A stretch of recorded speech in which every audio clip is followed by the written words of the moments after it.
Baik, kembali di Metro hari ini langsung saja kita kembali membahas ini dengan Pak Prayitno dan juga Pak Ikrar. Saya ke Pak Prayitno terlebih dahulu, berbicara tentang pesan yang ingin disampaikan oleh para pelaku teror yang terjadi akhir-akhir ini begitu ya. Disebutkan ada yang menganalisa bahwa ini pesan ini memang tidak untuk melukai, membunuh ya dosis dari bahan peledaknya, tapi untuk menyampaikan pesan kepada pendana yang ada di luar negeri. Sebenarnya pesan bahwa kelompok teroris di Indonesia masih ada, dan menyampaikan pesan ke pendana di luar negeri yang selama ini memang sudah digunting oleh aparat di sini. Bagaimana Pak Prayitno? Jadi begini, memang dalam suatu kegiatan teror itu mereka selalu menyampaikan pesan. Pesan. Misalnya sejak teror bom Bali, kemudian JW Marriott, kemudian kedutaan besar Australia itu, kemudian Bali lagi. Itu pesannya adalah mereka menyerang Amerika dan sekutunya. Jadi dulu menurut dokumen ada 4 negara yang diserang sebetulnya. Jadi yang diserang adalah Amerika, Australia, Inggris dan Italia dulu. Nah itu target-target terpilih itu yang berkaitan dengan itu. Ini yang dulu ya? Ini dulu. Pesannya itu. Jadi pesannya si teroris itu berperan sebagai sebuah instrumen pengadilan. Instrumen pengadilan. Jadi kelompok-kelompok teroris itu saat itulah kelompok-kelompok yang tertutup. Mereka tidak pernah berdiskusi, tidak pernah bisa diajak berdiskusi. Mereka menyerang, menyatakan bahwa itu menyerang Amerika. Ini kenapa?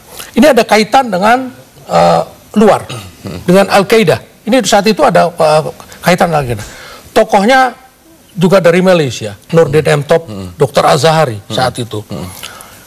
Kemudian bergeser kemari, itu pesan-pesan yang disampaikan itu mulai mengabur. Karena apa? Sejak tahun 2009 ada 3 dokumen ditemukan di Medan, Cikampek dan Sukoharjo.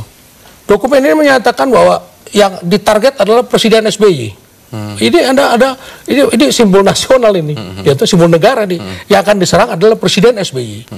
Nah artinya pesan ini kita mulai berpikir kenapa kok tiba-tiba mereka bergeser dari target internasional ke target lokal. Berarti bisa terjadi pergeseran. Nah kalau sekarang targetnya tidak menyebutkan, teroris selalu menyebutkan. Kalau sekarang tidak disebutkan targetnya itu apa. Jadi kita menyimpulkan yang terjadi apa sih dari suatu kegiatan teror itu? Kalau dulu di bom Bali, bom Marriott, yang terjadi orang-orang asing yang Amerika itu pada takut ke Indonesia, itu.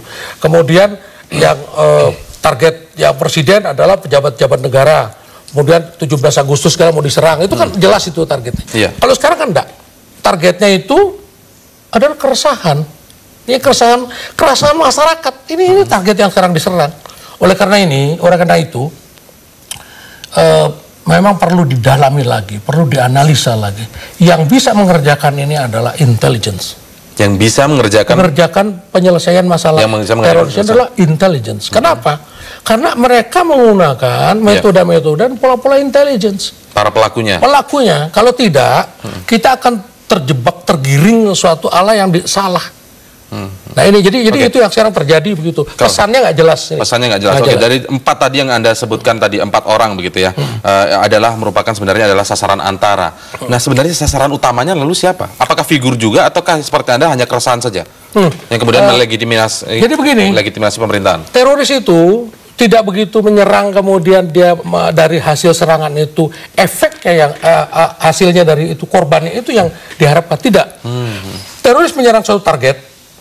Tapi efeknya setelah itu yang diharapkan sama mereka. Itu yang diharapkan. Jadi sekarang dia menyerang target yang terkenal tadi yang saya bilang 4, kemudian yang lain-lain.